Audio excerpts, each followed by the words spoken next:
Como ustedes saben, hemos estado hablando varias veces sobre los temas de personas desaparecidas, las personas asesinadas en las últimas semanas.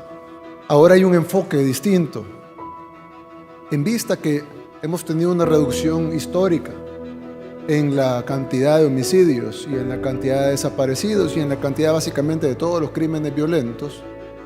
Pues ahora tenemos más capacidad para poder investigar cada uno de estos homicidios y cada uno de estos desaparecimientos, porque le llegaban a la policía en aquel tiempo o a la fiscalía en aquel tiempo, o ambos, y le llegaban y le decían: bueno, ayer hubo 40 homicidios y hubo 40 reportes de desaparecidos, amén de las extorsiones, secuestros, violaciones, etc.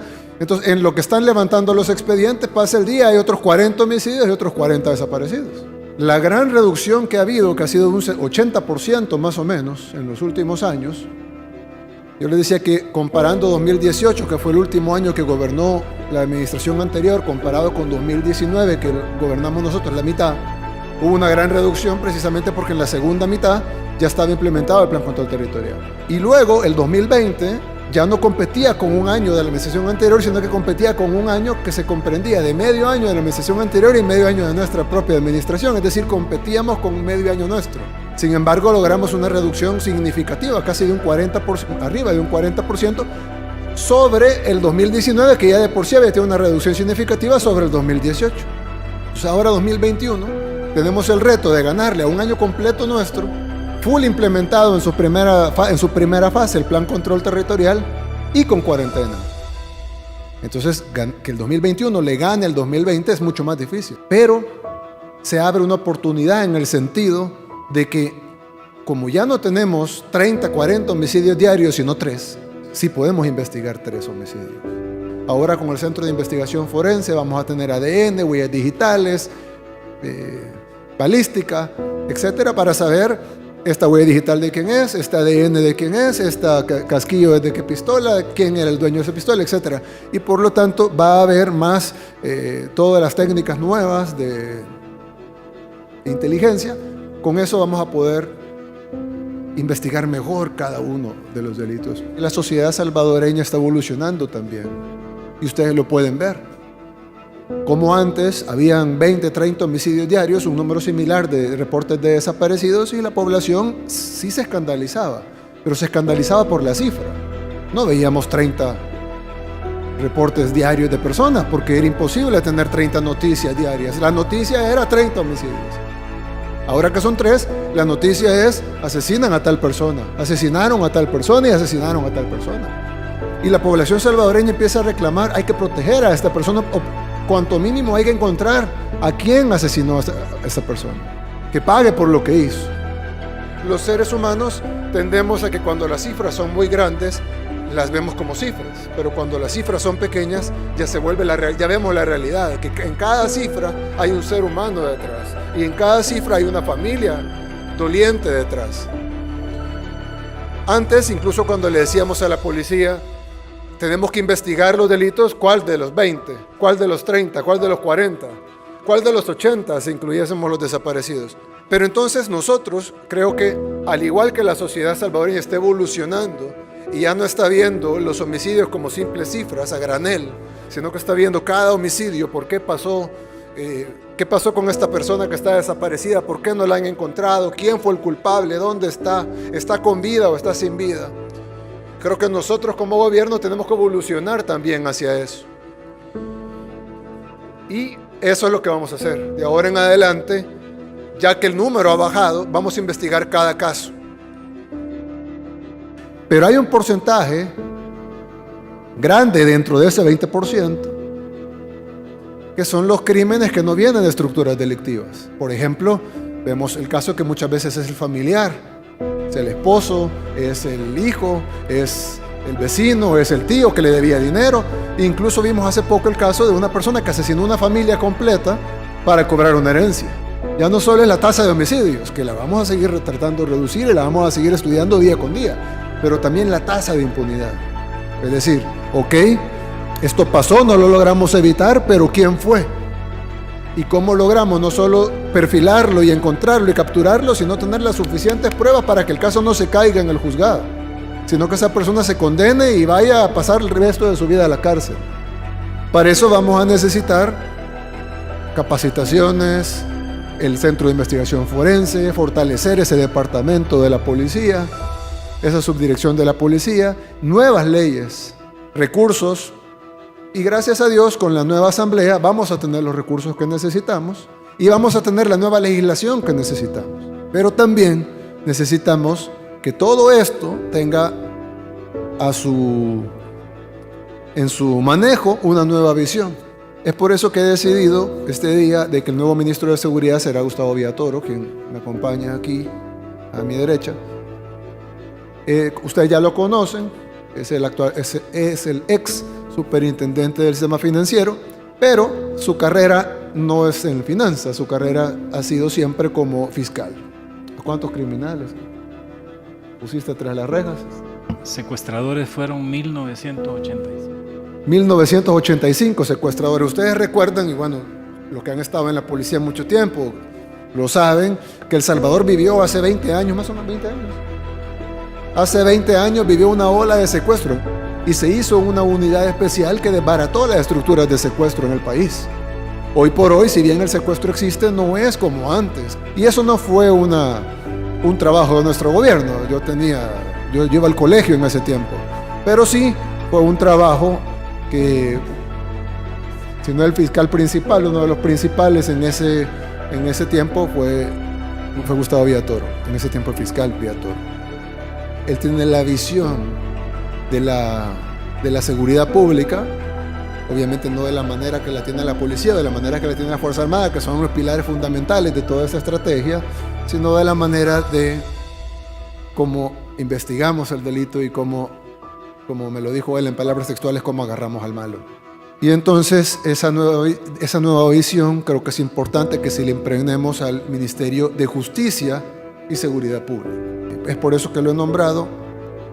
Incluso quiero mostrarles una gráfica. Esta gráfica no la hemos hecho nosotros. Esta gráfica la hizo Roberto Valencia, que es un periodista que ha sido muy, muy crítico de nuestro gobierno. No es como que nos está haciendo el favor, sino que él hizo la gráfica. Yo la verdad nunca había pedido la relación entre estas cosas, porque la vemos separada. Una cosa lo ve el BMT y lo otro lo ve la policía, la fiscalía y medicina legal. Pero estaba viendo en el reportaje que él publicó, y de hecho lo publicó hoy en la tarde, que la cantidad de homicidios en el 2018 superaba por mucho la cantidad de accidentes de tránsito. La línea dorada es la línea de homicidios y la línea gris o blanca es la línea de muertos por accidentes de tránsito. Es que los accidentes de tránsito por primera vez en la historia nos causarían más salvadoreños muertos que los homicidios. Salta a la vista, es decir, no es algo usual, nunca ha pasado en la historia del país, que en el país que era considerado la capital de los homicidios hace un par de años, ahora los homicidios están por debajo de los accidentes de tránsito. Eso nos dice dos cosas. Uno, que tenemos que trabajar en la reducción de accidentes de tránsito, y hay muchas cosas que podemos implementar para hacer eso.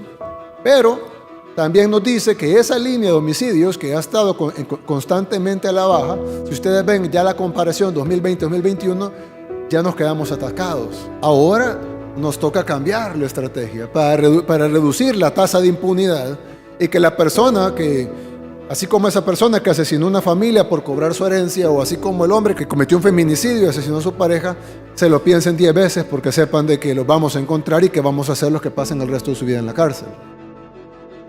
Tenemos un buen equipo de trabajo. Vamos a poner acá toda la experiencia ganada en estos tiempos. Como ustedes saben, también el delito de secuestro pues, se logró erradicar por eso, porque digamos que los números en aquel momento eran 85% de impunidad contra 15% de efectividad.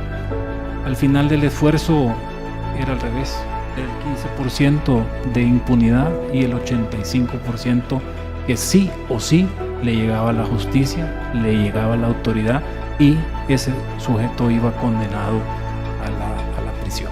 humildemente pongo toda mi experiencia en esto. Yo a la mayoría de ustedes los conozco, saben que nunca me he desconectado del tema de seguridad. Es apasionante, es estar siempre pensando y nunca celebrando, ¿verdad? Porque cuando uno pone el ancla, el criminal siempre está pensando cómo nos la mueve, ¿verdad? Entonces es un trabajo de siempre, ¿verdad? Así como dicen, es algo que nunca se va a acabar, esa lucha entre el bien y el mal. Pero lo que sí estoy seguro es que somos más los buenos. Lo que pasa es que los malos son más ruidosos.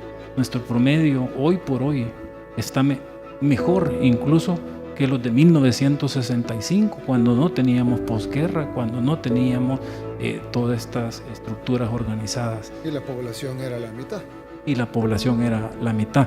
Este es un buen momento para poder hacer estos giros de timón y poder hacer más eficiente y saber a dónde apostar los recursos de nuestras instituciones, precisamente para que el criminal no se salga con la suya. Bienvenido, señor ministro. Es para nosotros un honor que usted se integre a este equipo de trabajo. Hemos estado trabajando durante estos 21 meses en diferentes áreas en las cuales usted ha colaborado mucho. De igual manera, expresar que cuenta con toda la colaboración de nosotros para poder ejecutar, para poder llevar a cabo esa visión que usted tiene, todo en beneficio de la población salvadoreña, en beneficio para que nuestro país pueda lograr esa tan ansiada paz y que pueda ser un país con mayor desarrollo. Señor Ministro de Seguridad Pública y Justicia, bienvenido, licenciado Gustavo Villatoro. Nosotros lo conocemos a usted, sabemos su legado dentro de la trayectoria institucional, así es que le damos la bienvenida y ofrecerle toda nuestra cooperación, apoyo, para que los resultados se den en base a esa visión que ya lo mencionó el señor Presidente de la República. Así es que bienvenidos y aquí estamos para servirle y apoyarlo. Tenemos un recurso humano que se ha tecnificado y se ha mejorado grandemente en este tiempo. Tenemos un recurso tecnológico nuevo que está casi ya listo, como el caso del Centro de Investigación Forense, y otro que lo bloqueó la Asamblea el año pasado, a principios del año pasado, pero que lo desbloqueará la nueva Asamblea, que incluso podrá hacer más. Todo lo que necesitemos para combatir el crimen va a estar disponible. Y, como hablaba con el ministro Villatoro, la nueva legislación que también se necesita. Reformas al Código Penal, reformas al Código Procesal Penal, reformas a otro tipo de leyes especiales, para poder garantizar que tengamos todos los elementos. Y si hay otra cosa, pues incluir esa otra cosa que no mencioné, para tener todos los elementos necesarios y poder llegar a niveles donde la violencia pues probablemente siempre va a existir, es algo que existe en todas las sociedades humanas, pero que no seamos el país conocido porque somos el país violento, sino que seamos conocidos por otras cosas y que la violencia sea un tema marginal, como lo es en otras latitudes, en otros países del mundo que saben combatir la delincuencia y han sabido poner a sus criminales tras las rejas. Y cuando sale otro criminal, pues lo agarran y lo ponen tras las rejas. Entonces quiero decirles eso, van a tener todo el apoyo de parte del gobierno, sigamos implementando lo que ha funcionado, implementemos al 100% lo nuevo y todos los recursos, voluntad, recurso humano, tiempo, todo lo que se necesite para poder reducir ese 20% que queda todavía pendiente, lo vamos a tener porque el pueblo salvadoreño quiere vivir en paz. Como todos ustedes saben, el mundo ha sufrido un incremento en los precios. Esta inflación generada por la incorporación de nueva emisión de moneda, generalmente dólares, euros, yenes, etcétera, que se ha hecho para fomentar e estimular la economía de las grandes potencias mundiales. El costo que tenemos en el resto del mundo es que al haber más dinero, pero la misma cantidad de productos, el costo de estos productos se incrementa. Por decir, si hay mucho más dinero para comprar la misma cantidad de alimentos, hay mucho más dinero para comprar la misma cantidad de objetos o la misma cantidad de bienes, el costo de estos bienes se incrementa para equiparar la oferta de nuevos dólares, de nuevos euros, de nuevos yenes. Y por lo tanto eso afecta los precios mundiales. Por eso es que estamos viviendo una inflación mundial que golpea el bolsillo de todas las personas en el mundo y El Salvador no es la excepción.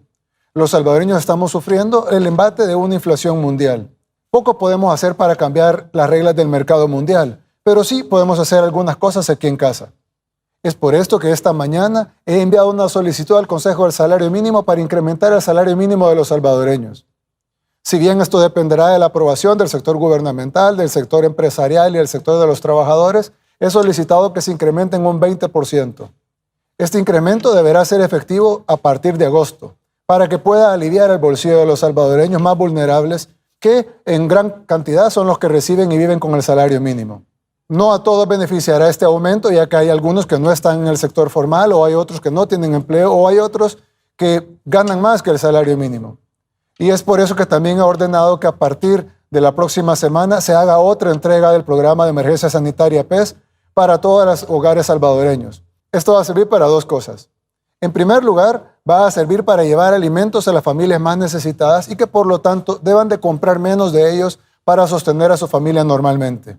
Pero también va a servir para hacer otro factor, y es que al introducir tantos alimentos en las familias salvadoreñas, vamos a bajar la demanda local de alimentos, y si bien esto no va a impactar el precio mundial de los mismos, sí podrá impactar en los precios locales, ya que habrá menos demanda de alimentos en un mismo mercado. Y eso podrá bajar un poco los precios. Por lo tanto, habrán dos beneficios: el recibo directo de los alimentos por las familias salvadoreñas y el subsecuente posible bajo de precios por una menor demanda de los alimentos en el mercado local. Como dije anteriormente, si bien no podemos afectar el precio internacional de los alimentos, sí podemos afectar esa pequeña franja que corresponde al aumento local de los precios.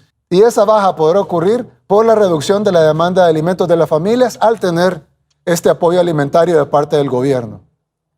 De esta manera esperamos ayudar a los salvadoreños directamente con alimentos, esperamos a que bajen los alimentos por la baja de la demanda del mercado local. Vamos a desplegar a la Defensoría del Consumidor para que evite la especulación y el acaparamiento y que ayude también a la baja de los precios. Y vamos a beneficiar a las familias que reciben el salario mínimo en nuestro país, que van a ser beneficiadas con un incremento del 20% en el salario mínimo. Al menos esta será la propuesta gubernamental al Consejo Superior del Salario Mínimo, que de tener el apoyo ya sea de los trabajadores o de los empresarios o de ambos, se podrá conseguir este aumento. Ahora, algunos podrán pensar, pero este incremento podrá afectar a la micro, pequeña y mediana empresa. Sí, pudiera. Y es por eso que vamos a tomar una parte del fideicomiso de Bandesal para financiar el aumento de las empresas micro, pequeñas y medianas durante un año. En otras palabras, si usted es propietario de una micro, pequeña o mediana empresa formal y tiene que hacer este aumento del salario mínimo del 20% a sus trabajadores, no tiene que trasladarle el costo a sus clientes ni tampoco tiene que despedir a nadie. Simplemente tiene que llenar el formulario, demostrar que estaba pagando el salario mínimo actual, demostrar que ahora paga el salario mínimo incrementado y el gobierno le devolverá a manera de un subsidio no reembolsable la cantidad que aumentó en salarios de su empresa durante 12 meses, durante un año. Por lo tanto, si bien las micro, pequeñas y medianas empresas le pagarán más a sus trabajadores que ganaban el salario mínimo, no serán impactadas económicamente porque el gobierno les dará ese subsidio no reembolsable que será exactamente igual al incremento de su pago de planilla. De esta manera, con este aumento al salario mínimo, no solo vamos a beneficiar a las decenas de miles de familias que van a recibir el aumento, sino que vamos a hacer crecer la economía, ya que estas familias van a tener más poder de consumo y van a consumir en las empresas. Eso va a hacer que crezca la economía. Mientras tanto, mientras la economía crece, de hecho ya está creciendo este año, más el crecimiento de la mitad del otro año, más el crecimiento que fomentemos con el incremento del salario mínimo, las empresas podrán ajustar sus cuentas y podrán tener y hacerle frente a estos pagos dentro de un año, ya que si bien el incremento del salario mínimo empezaría en agosto de este año, es decir, el próximo mes, agosto, septiembre, octubre, noviembre y diciembre de 2021, así como enero, febrero, marzo, abril, mayo, junio y julio del 2022, serían subsidiados 100% por el gobierno a la micro, pequeña y mediana empresa. Por lo tanto, las empresas no tendrían que trasladarle este costo a sus clientes ni tampoco despedir trabajadores, ya que le estarán pagando más a sus trabajadores, tendrán trabajadores con mayor poder adquisitivo, más contentos, pero ellos no asumirían ningún gasto, ya que el Estado se lo subsidiaría durante 12 meses o un año. Eso hará que nuestra economía crezca y aliviará el bolsillo de decenas de miles de familias. De esta manera tendremos varias formas en las que beneficiaremos a las familias. con el aumento directo del salario mínimo, a las micro, pequeñas y medianas empresas con el subsidio para que paguen su salario sin tener ningún costo, a millones de familias que recibirán el paquete PES y en general al mercado de alimentos por la baja de la demanda porque estas familias tendrán estos alimentos adicionales. Y si bien sabemos que no podemos resolver todos los problemas del país en un día, con esto estamos resolviendo una deuda histórica, el aumento del salario mínimo, que no le estamos subiendo en 3, 5 o incluso 10%, sino en 20%, y a partir del próximo mes. Con esto, paso a paso, vamos cambiando nuestro país para bien. En un enfrentamiento con pandilleros en Santa Ana, 3 de nuestros agentes de la PNC han fallecido, víctimas del fuego de las pandillas. Fueron atacados mientras hacían tareas de patrullaje en la colonia La Realidad. Tener un ataque contra las fuerzas policiales que deje 3 policías muertos nos demuestra que las pandillas todavía siguen ahí con fuerza para atacar. Sin embargo, un mensaje importante que queremos enviarle a las pandillas es de que esto no va a quedar así y que van a pagar caro por el asesinato de estos 3 héroes que dieron su vida para proteger a la población. Y creo que esto resalta varias cosas. La primera es que no estamos combatiendo angelitos, estamos combatiendo al mismo demonio. Y de seguro los organismos de los derechos humanos y las ONGs no van a decir absolutamente nada. Y no van a decir absolutamente nada simple y sencillamente porque no les importa. Ellos, estoy casi seguro que es casi motivo de celebración para algunos en las ONGs y en algunos medios de comunicación, amigos de las pandillas, que están siempre pendientes de algo malo que le pueda pasar a nuestro país para celebrarlo. Y estoy seguro que ahora, en el menor de los casos, no van a mostrar consternación como si la muestran con los pandilleros. Cuando hay un pandillero que es llevado a la cárcel, ni siquiera abatido a tiros, llevado a la cárcel, empiezan a decir que pobrecito el pandillero, que no va a comer bien en la cárcel, que su madre está triste porque el pandillero se lo llevaron a la cárcel, que su esposa está triste porque el pandillero se lo llevaron a la cárcel, pero el pandillero ahí está, vivo en la cárcel, y va a tener un proceso judicial que enfrentar. Pero nuestros héroes no. A nuestros héroes los asesinaron y ellos también tienen familia, también tienen madre, también tienen hijos, también tienen esposa o esposo. Pero en ese caso, no solo no se van a consternar por ellos, sino que ellos no habían cometido ningún delito. Ellos no son asesinos a sangre fría como sí son los otros. Ellos no le cortaban cabezas a la gente como se hacían los pandilleros. Ellos estaban trabajando honradamente para cuidar al pueblo salvadoreño. ¿Y qué pasó? Los asesinaron. ¿Y qué van a decir las organizaciones de derechos humanos? Nada. Les apuesto que ni Papier, ni Vivanco, ni Human Rights Watch, ni ninguno de esos sinvergüenzas van a decir nada por la vida de nuestros héroes, ni por sus familiares que ahora quedan desamparados. Aunque no van a quedar desamparados porque nosotros nos vamos a hacer cargo de ellos, pero quedan sin sus padres, sin su madre, quedan sin sus hermanas, sin sus hijos. Si ellos piensan que esto va a los pandilleros, pues, y sus aliados internacionales y nacionales, si ellos piensan que esto va a hacer que retrocedamos en la guerra contra pandillas, se equivocan. Y son tontos realmente, aparte de asesinos y despiadados, son tontos, porque ellos piensan que eso va a hacer que nosotros retrocedamos, y va a ser totalmente lo contrario, sino que vamos a arreciar esta guerra contra las pandillas. Y si pensaban ellos que se había desatado la fuerza del Estado sobre estos criminales, pues ahora van a ver de verdad lo que significa desatarle la fuerza del Estado a estos criminales.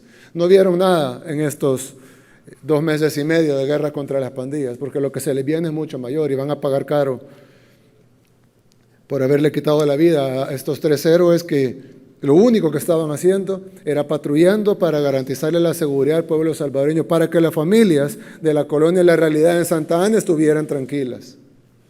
Así se quejen las organizaciones de derechos humanos, así se quejen las ONGs o los países enemigos de nuestro pueblo. Que se quejen lo que quieran. Nosotros vamos a defender a nuestro pueblo y vamos a hacer que la vida de estos agentes no se haya perdido en vano. La Policía Nacional Civil y el país que está de luto ahora debe saber que el gobierno va a hacer todo lo necesario para que estos crímenes no queden en la impunidad, atrapar a los culpables, llevarlos tras las rejas Me acaba de venir una información. El día de ayer, uno de los fallecidos, el inspector, había finalizado su curso en doctrina de derechos humanos. Los policías que están luchando por trabajar, por tener un enfoque de derechos humanos a combatir a estos delincuentes, hoy lo asesinaron.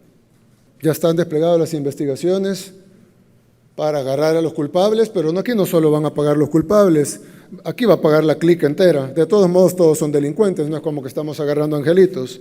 No solo la clica, la pandilla, y no solo la pandilla, las pandillas. Esto solo nos recuerda que el mal sigue ahí y que sí están bien golpeados, sí han sido reducidos a niveles que nunca antes se habían visto, pero también es una realidad que siguen ahí con poder de fuego, con capacidad de causar mucho daño, dolor y muerte, y esta vez lo hacen contra 3 de nuestros héroes. Esto nos demuestra que debemos arreciar la guerra contra las pandillas, se queje quien se queje, llore quien llore, grite quien grite, reclame quien reclame, condene quien condene, pero no podemos parar ahora, porque si paramos ahora, ellos se van a reagrupar como nos demuestran que pueden hacerlo, van a adaptarse a la nueva realidad, y una vez adaptados a la nueva realidad va a ser imposible extirpar ese cáncer de nuestro país. Buenas noches, presidente. Quisiera que usted me dijera qué otras medidas van a tomar ahora que se ha dado un ataque a policías, y van a reforzar las medidas de seguridad en las calles y al interior de los centros penales, y también qué opinión le merece las críticas que han dado organismos internacionales con relación al régimen de excepción. Entre las últimas teníamos lo que decía el ex encargado de la Embajada de los Estados Unidos, que dijo que el régimen de excepción era insostenible. Vamos a tomar medidas, vamos a reforzar la presencia en las calles, vamos a echar mano, por supuesto, de toda la fuerza que tiene la Policía Nacional Civil y la Fuerza Armada. Estamos replanteando nuevos despliegues mayores, con mayor penetración. Recuerden que nosotros podemos mantener una fuerza constante, que es la que hemos mantenido en esta guerra contra las pandillas, pero en momentos específicos podemos incrementarla, no perennemente, porque nuestros agentes y nuestros soldados necesitan descansar, pero sí podemos levantarla durante los tiempos de emergencia, y creo que este es uno de ellos, y por lo tanto sí vamos a reforzar, y se va a ver mucha más presencia de la que se ha estado viendo, que ha sido mucha, pero se va a ver mucha más presencia de la policía y de la Fuerza Armada en las calles, sobre todo en la zona de Santa Ana, donde fue esta tragedia, pero en todo el país se verá un incremento enfocado más que todo en Santa Ana, por supuesto, pero se verá en todo el país. Yo he visto cuando otros países han tenido que enfrentar momentos duros, y cuando ellos han enfrentado momentos duros, Estados Unidos o otros países, nosotros hemos mostrado nuestra solidaridad siempre con ellos. Esperaríamos lo mismo, esperaríamos que cuando nosotros tenemos, como el fin de semana donde tuvimos 87 fallecidos, nosotros esperaríamos que nuestros países amigos, y esperaríamos que la comunidad internacional se muestre solidaria también con la pérdida de vida de salvadoreños. A veces pareciese como que si ya vemos en el mundo ciudadanos de dos clases. Están los ciudadanos a los que no se pueden tocar, y estoy totalmente de acuerdo que no se pueden tocar, pero está el tipo de ciudadanos de otros países del tercer mundo, donde ahí no importa que los masacren, ahí no pueden hacer nada, no se pueden defender, no pueden meter a la cárcel a los asesinos, porque ellos se indignan. El régimen de excepción, cuando dice que no es sostenible, no sé a qué se refiere, porque evidentemente el régimen de excepción es de excepción, no va a durar para siempre. Sin embargo, en la guerra duró una década. Decir que el régimen de excepción es insostenible probablemente fue una opinión desafortunada, probablemente fue una opinión desinformada, o probablemente fue una opinión mal traducida. Porque si él se refiere a que no puede quedar para siempre, estamos de acuerdo. No puede ser quimioterapia para siempre. Pero si él se refiere a que suspendamos la quimioterapia antes de eliminar el cáncer, entonces es totalmente absurdo, porque lo único que vamos a lograr es que el cáncer nos mate a todos. Pero sí, nosotros creemos que que la comunidad internacional debería ser solidaria con nuestro pueblo como nosotros lo somos con ellos. Imagínense que, ni Dios lo quiera, en una ciudad de Estados Unidos asesinaran 87 personas. ¿Qué diríamos nosotros? Nos solidarizáramos con los homicidas, empezáramos a exigir derechos humanos de los terroristas, y nos convence que debemos desarticular con más fuerza de la que ya estamos aplicando a estos grupos terroristas que no van a descansar y van a seguir trayendo zozobra y luto para el pueblo salvadoreño si no los detenemos.